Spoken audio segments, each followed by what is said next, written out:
شروع اللہ کا نام لے کر جو بڑا مہربان نہایت رحم والا ہے۔ سب تعریف اللہ ہی کو ہے جس نے اپنے محبوب بندے محمد صلی اللہ علیہ وآلہ وسلم پر یہ کتاب نازل کی اور اس میں کسی طرح کی کجی اور پیچیدگی نہ رکھی، بلکہ سیدھی اور سلیس اتاری تاکہ لوگوں کو عذاب سخت سے جو اس کی طرف سے آنے والا ہے ڈرائے، اور مومنوں کو جو نیک عمل کرتے ہیں خوشخبری سنائے کہ ان کے لیے ان کے کاموں کا نیک بدلہ یعنی بہشت ہے جس میں وہ ہمیشہ رہیں گے، اور ان لوگوں کو بھی ڈرائے جو کہتے ہیں کہ اللہ نے کسی کو بیٹا بنا لیا ہے۔ ان کو اس بات کا کچھ بھی علم نہیں اور نہ ان کے باپ دادا ہی کو تھا۔ یہ بڑی سخت بات ہے جو ان کے منہ سے نکلتی ہے، اور کچھ شک نہیں کہ یہ جو کچھ کہتے ہیں محض جھوٹ ہے۔ اے پیغمبر، اگر یہ اس کلام پر ایمان نہ لائیں تو شاید تم ان کے پیچھے رنج کر کر کے اپنے تئیں ہلاک کر دو گے۔ جو چیز زمین پر ہے ہم نے اس کو زمین کے لیے زینت بنایا ہے تاکہ لوگوں کی آزمائش کریں کہ ان میں کون اچھے عمل کرنے والا ہے، اور جو چیز زمین پر ہے ہم اس کو نابود کر کے بنجر میدان کر دیں گے۔ کیا تم خیال کرتے ہو کہ غار اور لوح والے ہماری نشانیوں میں سے عجیب تھے؟ جب وہ نوجوان غار میں جا رہے تو کہنے لگے کہ اے ہمارے پروردگار، ہم پر اپنے ہاں سے رحمت نازل فرما اور ہمارے کام میں درستی کے سامان مہیا کر۔ تو ہم نے غار میں کئی سال تک ان کے کانوں پر نیند کا پردہ ڈالے رکھا، یعنی ان کو سلائے رکھا، پھر ان کو جگا اٹھایا تاکہ معلوم کریں کہ جتنی مدت وہ غار میں رہے دونوں جماعتوں میں سے اس کی مقدار کس کو خوب یاد ہے۔ ہم ان کے حالات تم سے صحیح صحیح بیان کرتے ہیں۔ وہ کئی نوجوان تھے جو اپنے پروردگار پر ایمان لائے تھے، اور ہم نے ان کو اور زیادہ ہدایت دی تھی، اور ان کے دلوں کو مربوط یعنی مضبوط کر دیا۔ جب وہ اٹھ کھڑے ہوئے تو کہنے لگے کہ ہمارا پروردگار آسمانوں اور زمین کا مالک ہے، ہم اس کے سوا کسی کو معبود سمجھ کر نہ پکاریں گے۔ اگر ایسا کیا تو اس وقت ہم نے بے عقلی کی بات کی۔ ان ہماری قوم کے لوگوں نے اس کے سوا اور معبود بنا رکھے ہیں، بھلا یہ ان کے معبود ہونے پر کوئی کھلی دلیل کیوں نہیں لاتے؟ تو اس سے زیادہ کون ظالم ہے جو اللہ پر جھوٹ باندھے؟ اور جب تم نے ان مشرکوں سے اور جن کی یہ اللہ کے سوا عبادت کرتے ہیں ان سے کنارہ کر لیا ہے تو غار میں چل رہو، تمہارا پروردگار تمہارے لیے اپنی رحمت وسیع کر دے گا اور تمہارے کاموں میں آسانی کے سامان مہیا کرے گا۔ اور جب سورج نکلے تو تم دیکھو کہ دھوپ ان کے غار سے داہنی طرف سمٹ جائے، اور جب غروب ہو تو ان سے بائیں طرف کترا جائے، اور وہ اس غار کے کشادہ حصے میں تھے۔ یہ اللہ کی نشانیوں میں سے ہیں، جس کو اللہ ہدایت دے وہ ہدایت یاب ہے، اور جس کو گمراہ رہنے دے تو تم اس کے لیے کوئی دوست راہ بتانے والا نہ پاؤ گے۔ اور تم ان کے متعلق خیال کرو کہ وہ جاگ رہے ہیں حالانکہ وہ سوتے ہیں، اور ہم ان کو دائیں اور بائیں کروٹ بدلاتے تھے، اور ان کا کتا چوکھٹ پر دونوں ہاتھ پھیلائے ہوئے تھا۔ اگر تم ان کو جھانک کر دیکھتے تو پیٹ پھیر کر بھاگ جاتے اور ان سے دہشت میں آ جاتے۔ اور اسی طرح ہم نے ان کو اٹھایا تاکہ آپس میں ایک دوسرے سے دریافت کریں۔ ایک کہنے والے نے کہا کہ تم یہاں کتنی مدت رہے؟ انہوں نے کہا کہ 1 دن یا اس سے بھی کم۔ انہوں نے کہا کہ جتنی مدت تم رہے ہو تمہارا پروردگار ہی اس کو خوب جانتا ہے، تو اپنے میں سے کسی کو یہ روپیہ دے کر شہر بھیجو، وہ دیکھے کہ نفیس کھانا کون سا ہے تو اس میں سے کھانا لے آئے، اور احتیاط سے آئے جائے اور تمہارا حال کسی کو نہ بتائے۔ اگر وہ تم پر دسترس پا لیں گے تو تمہیں سنسار کر دیں گے یا پھر اپنے مذہب میں داخل کر لیں گے، اور اس وقت تم کبھی فلاح نہیں پاؤ گے۔ اور اسی طرح ہم نے لوگوں کو ان کے حال سے خبردار کر دیا تاکہ وہ جانیں کہ اللہ کا وعدہ سچا ہے، اور یہ کہ قیامت جس کا وعدہ کیا جاتا ہے اس میں کچھ شک نہیں۔ اس وقت لوگ ان کے بارے میں باہم جھگڑنے لگے اور کہنے لگے کہ ان کے غار پر عمارت بنا دو۔ ان کا پروردگار ان کے حال سے خوب واقف ہے۔ جو لوگ ان کے معاملے میں غلبہ رکھتے تھے وہ کہنے لگے کہ ہم ان کے غار پر مسجد بنائیں گے۔ بعض لوگ اٹکل پچو کہیں گے کہ وہ 3 تھے اور چوتھا ان کا کتا تھا، اور بعض کہیں گے کہ وہ 5 تھے اور چھٹا ان کا کتا تھا، اور بعض کہیں گے کہ وہ 7 تھے اور 8واں ان کا کتا تھا۔ کہہ دو کہ میرا پروردگار ہی ان کے شمار سے خوب واقف ہے، ان کو جانتے بھی ہیں تو تھوڑے ہی لوگ جانتے ہیں۔ تو تم ان کے معاملے میں بحث نہ کرنا مگر سرسری سی بحث، اور نہ ان کے بارے میں ان میں سے کسی سے کچھ دریافت ہی کرنا، اور کسی کام کی نسبت نہ کہنا کہ میں اسے کل کر دوں گا، مگر انشاءاللہ کہہ کر، یعنی اگر اللہ چاہے تو کر دوں گا۔ اور جب اللہ کا نام لینا بھول جاؤ تو یاد آنے پر لے لو، اور کہہ دو کہ امید ہے کہ میرا پروردگار مجھے اس سے بھی زیادہ ہدایت کی باتیں بتائے۔ اور اصحاب کہف اپنے غار میں 9 اوپر 300 سال رہے۔ کہہ دو کہ جتنی مدت وہ رہے اسے اللہ ہی خوب جانتا ہے، اسی کو آسمانوں اور زمین کی پوشیدہ باتیں معلوم ہیں، وہ کیا خوب دیکھنے والا اور کیا خوب سننے والا ہے۔ اس کے سوا ان کا کوئی کارساز نہیں، اور نہ وہ اپنے حکم میں کسی کو شریک کرتا ہے۔ اور اپنے پروردگار کی کتاب کو جو تمہارے پاس بھیجی جاتی ہے پڑھتے رہا کرو، اس کی باتوں کو کوئی بدلنے والا نہیں، اور اس کے سوا تم کہیں پناہ بھی نہیں پاؤ گے۔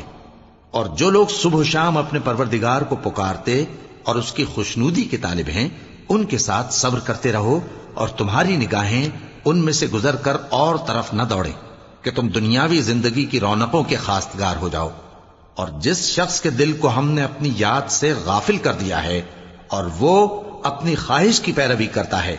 اور اس کا کام حد سے بڑھ گیا ہے، اس کا کہا نہ ماننا۔ اور کہہ دو کہ لوگو یہ قرآن تمہارے پروردگار کی طرف سے برحق ہے، تو جو چاہے ایمان لائے اور جو چاہے کافر رہے۔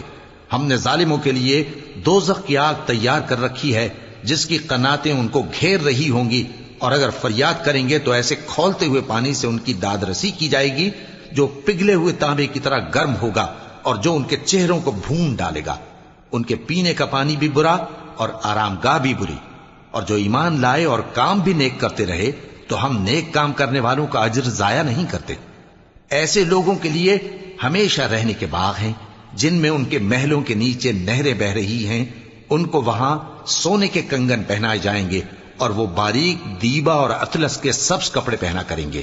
اور تختوں پر تکیے لگا کر بیٹھا کریں گے۔ کیا خوب بدلہ اور کیا خوب آرام گاہ ہے۔ اور ان سے 2 شخصوں کا حال بیان کرو جن میں سے ایک کو ہم نے انگور کے 2 باغ عنایت کیے تھے اور ان کے گردا گرد کھجوروں کے درخت لگا دیے تھے اور ان کے درمیان کھیتی پیدا کر دی تھی۔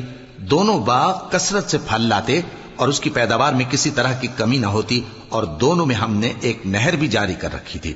اور اس طرح اس شخص کو ان کی پیداوار ملتی رہتی تھی۔ تو ایک دن جبکہ وہ اپنے دوست سے باتیں کر رہا تھا، کہنے لگا کہ میں تم سے مال و دولت میں بھی زیادہ ہوں اور جتھے اور جماعت کے لحاظ سے بھی زیادہ عزت والا ہوں،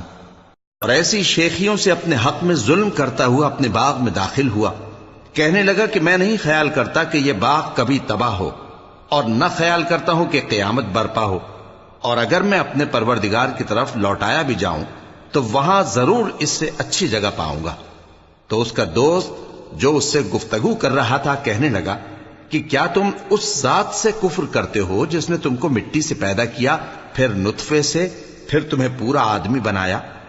مگر میں تو یہ کہتا ہوں کہ اللہ ہی میرا پروردگار ہے، اور میں اپنے پروردگار کے ساتھ کسی کو شریک نہیں کرتا۔ اور جب تم اپنے باغ میں داخل ہوئے تو تم نے ما شاء اللہ لا قوت الا باللہ کیوں نہ کہا؟ اگر تم مجھے مال و اولاد میں اپنے سے کمتر دیکھتے ہو تو عجب نہیں کہ میرا پروردگار مجھے تمہارے باغ سے بہتر عطا فرمائے، اور تمہارے اس باغ پر آسمان سے آفت بھیج دے تو وہ صاف میدان ہو جائے، یا اس باغ کی نہر کا پانی گہرائی میں اتر جائے تو پھر تم اسے تلاش نہ کر سکو، اور اس کے میووں کو عذاب نے آ گھیرا اور وہ اپنی چھتریوں پر گر کر رہ گیا، تو جو مال اس نے اس پر خرچ کیا تھا اس پر حسرت سے ہاتھ ملنے لگا اور کہنے لگا کہ کاش میں اپنے پروردگار کے ساتھ کسی کو شریک نہ بناتا۔ اس وقت اللہ کے سوا کوئی جماعت اس کی مددگار نہ ہوئی اور نہ وہ بدلہ لے سکا۔ یہاں سے ثابت ہوا کہ حکومت سب اللہ کی ہے، جو معبود برحق ہے وہی بہترین ثواب عطا کرنے والا اور بہترین انجام لانے والا ہے۔ اور ان سے دنیا کی زندگی کی مثال بھی بیان کر دو کہ وہ ایسی ہے جیسے پانی جسے ہم نے آسمان سے برسایا تو اس کے ساتھ زمین کی پیداوار مل کر نکلی، پھر وہ چورا چورا ہو گئی کہ ہوائیں اسے اڑاتی پھرتی ہیں، اور اللہ تو ہر چیز پر قدرت رکھتا ہے۔ مال اور بیٹے تو دنیا کی زندگی کی رونق و زینت ہیں، اور نیکیاں جو باقی رہنے والی ہیں وہ ثواب کے لحاظ سے تمہارے پروردگار کے ہاں بہت اچھی اور امید کے لحاظ سے بہت بہتر ہیں۔ اور جس دن ہم پہاڑوں کو چلائیں گے اور تم زمین کو صاف میدان دیکھو گے اور ان لوگوں کو ہم جمع کر لیں گے تو ان میں سے کسی کو بھی نہیں چھوڑیں گے، اور سب تمہارے پروردگار کے سامنے صف باندھ کر لائے جائیں گے، تو ہم ان سے کہیں گے کہ جس طرح ہم نے تم کو پہلی بار پیدا کیا تھا اسی طرح آج تم ہمارے سامنے آئے، لیکن تم نے تو یہ خیال کر رکھا تھا کہ ہم نے تمہارے لیے قیامت کا کوئی وقت مقرر ہی نہیں کیا، اور اعمال کی کتاب کھول کر رکھی جائے گی تو تم گناہگاروں کو دیکھو گے کہ جو کچھ اس میں لکھا ہوگا اس سے ڈر رہے ہوں گے، اور کہیں گے ہائے شامت، یہ کیسی کتاب ہے کہ نہ چھوٹی بات کو چھوڑتی ہے نہ بڑی کو، کوئی بات بھی نہیں مگر اسے لکھ رکھا ہے، اور جو عمل کیے ہوں گے سب کو حاضر پائیں گے، اور تمہارا پروردگار کسی پر ظلم نہیں کرے گا۔ اور جب ہم نے فرشتوں کو حکم دیا کہ آدم کو سجدہ کرو تو سب نے سجدہ کیا مگر ابلیس نے نہ کیا، وہ جنات میں سے تھا تو اپنے پروردگار کے حکم سے باہر ہو گیا۔ کیا تم اس کو اور اس کی اولاد کو میرے سوا دوست بناتے ہو، حالانکہ وہ تمہارے دشمن ہیں، اور شیطان کی دوستی ظالموں کے لیے اللہ کی دوستی کا برا بدل ہے۔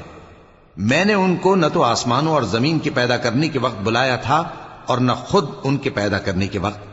اور میں ایسا نہ تھا کہ گمراہ کرنے والوں کو مددگار بناتا۔ اور جس دن اللہ فرمائے گا کہ اب میرے شریکوں کو جن کی نسبت تم معبود ہونے کا گمان رکھتے تھے بلاؤ، تو وہ ان کو بلائیں گے مگر وہ ان کو کچھ جواب نہ دیں گے، اور ہم ان کے درمیان ہلاکت کی ایک جگہ بنا دیں گے، اور گناہگار لوگ دوزخ کو دیکھیں گے تو یقین کر لیں گے کہ وہ اس میں پڑنے والے ہیں، اور اس سے بچنے کا کوئی راستہ نہ پائیں گے۔ اور ہم نے اس قرآن میں لوگوں کے سمجھانے کے لیے طرح طرح کی مثالیں بیان فرمائی ہیں، لیکن انسان سب چیزوں سے بڑھ کر جھگڑالو ہے، اور لوگوں کے پاس جب ہدایت آ گئی تو ان کو کس چیز نے منع کیا کہ ایمان لائیں اور اپنے پروردگار سے بخشش مانگیں، بجز اس کے کہ اس بات کے منتظر ہوں کہ انہیں بھی پہلوں کا سا معاملہ پیش آئے یا ان پر عذاب سامنے سے آ جائے۔ اور ہم جو پیغمبروں کو بھیجا کرتے ہیں تو صرف اس لیے کہ لوگوں کو اللہ کی نعمتوں کی خوشخبریاں سنائیں اور عذاب سے ڈرائیں، اور جو کافر ہیں وہ باطل کی مدد سے جھگڑا کرتے ہیں تاکہ اس سے حق کو پھسلا دیں، اور انہوں نے ہماری آیتوں کو اور جس چیز سے ان کو ڈرایا جاتا ہے اسے ہنسی بنا لیا ہے۔ اور اس سے بڑھ کر ظالم کون، جس کو اس کے پروردگار کی آیات کے ذریعے سمجھایا گیا تو اس نے ان سے منہ پھیر لیا، اور جو اعمال وہ آگے کر چکا اس کو بھول گیا۔ ہم نے ان کے دلوں پر پردے ڈال دیے کہ اسے سمجھ نہ سکیں، اور کانوں میں ثقل پیدا کر دیا ہے کہ سن نہ سکیں، اور اگر تم ان کو رستے کی طرف بلاؤ تو کبھی رستے پر نہ آئیں گے، اور تمہارا پروردگار بخشنے والا صاحب رحمت ہے۔ اگر وہ ان کے کرتوتوں پر ان کو پکڑنے لگے تو ان پر جھٹ عذاب بھیج دے، مگر ان کے لیے ایک وقت مقرر کر رکھا ہے کہ اس کے عذاب سے کوئی پناہ کی جگہ نہ پائیں گے۔ اور یہ بستیاں جو ویران پڑی ہیں، جب انہوں نے کفر کر کے ظلم کیا تو ہم نے ان کو تباہ کر دیا، اور ان کی تباہی کے لیے ایک وقت مقرر کر دیا تھا۔ اور جب موسیٰ نے اپنے شاگرد سے کہا کہ جب تک میں دو دریاؤں کے ملنے کی جگہ نہ پہنچ جاؤں ٹلنے کا نہیں، خاص صدیوں چلتا رہوں، پھر جب وہ دونوں ان دریاؤں کے سنگم پر پہنچے تو اپنی مچھلی بھول گئے، پھر اس مچھلی نے دریا میں سرنگ کی طرح اپنا رستہ بنا لیا۔ جب آگے چلے تو موسیٰ نے اپنے شاگرد سے کہا کہ ہمارا کھانا لاؤ، اس سفر سے ہم کو بہت تکان ہو گئی ہے۔ اس نے کہا کہ بھلا آپ نے دیکھا کہ جب ہم نے اس چٹان کے پاس آرام کیا تھا تو میں مچھلی وہیں بھول گیا، اور مجھے آپ سے اس کا ذکر کرنا شیطان نے بھلا دیا،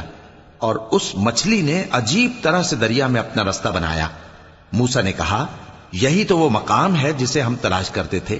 تو وہ اپنے پاؤں کے نشان دیکھتے دیکھتے لوٹ گئے۔ وہاں انہوں نے ہمارے بندوں میں سے ایک بندہ دیکھا جس کو ہم نے اپنے ہاں سے رحمت خاص سے نوازا تھا اور اپنے پاس سے ایک خاص علم بخشا تھا۔ موسیٰ نے ان سے جن کا نام خضر تھا کہا کہ جو علم اللہ کی طرف سے آپ کو سکھایا گیا ہے، اگر آپ اس میں سے مجھے کچھ بھلائی کی باتیں سکھائیں تو میں آپ کے ساتھ رہوں۔ خضر نے کہا کہ تم میرے ساتھ رہ کر صبر نہیں کر سکو گے، اور جس بات کی تمہیں خبر ہی نہیں اس پر صبر کر بھی کیسے سکتے ہو؟ موسیٰ نے کہا اللہ نے چاہا تو آپ مجھے صابر پائیے گا، اور میں آپ کے ارشاد کے خلاف نہیں کروں گا۔ خضر نے کہا اگر تم میرے ساتھ رہنا چاہو تو شرط یہ ہے مجھ سے کوئی بات نہ پوچھنا جب تک میں خود اس کا ذکر تم سے نہ کروں۔ تو دونوں چل پڑے، یہاں تک کہ جب کشتی میں سوار ہوئے تو خضر نے کشتی کو پھاڑ ڈالا۔ موسیٰ نے کہا کیا آپ نے اس کو اس لیے پھاڑا ہے کہ سواروں کو غرق کر دی؟ یہ تو آپ نے بڑی عجیب بات کی۔ خضر نے کہا کیا میں نے نہیں کہا تھا کہ تم میرے ساتھ صبر نہ کر سکو گے؟